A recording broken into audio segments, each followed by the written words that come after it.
This is an ABC News special report. Good morning, I'm Diane Macedo. We're coming on the air because President Biden is about to address the nation from the White House about campus protests across the country. The president's been under growing pressure to respond to those demonstrations. We're going to go over to the White House. Here's President Biden. Before I head to North Carolina, I wanted to speak for a few moments about what's going on our college campuses here. We've all seen the images, and they put to the test two fundamental American principles. The first is the right to free speech and for people to peacefully assemble and make their voices heard.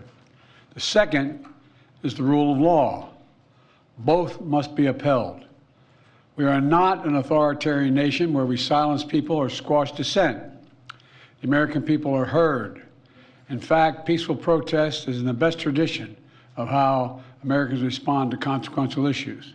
But, neither are we a lawless country. We are a civil society, and order must prevail.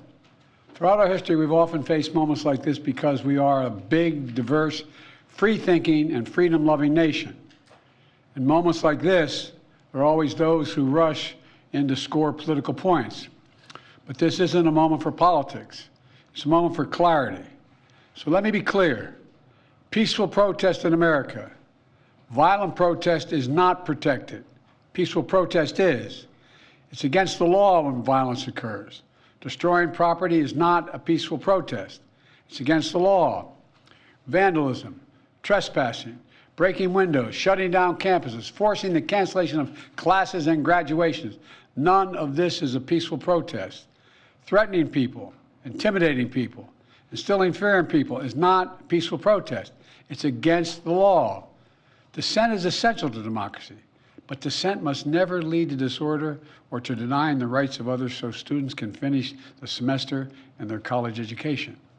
Look, it's basically a matter of fairness. It's a matter of what's right.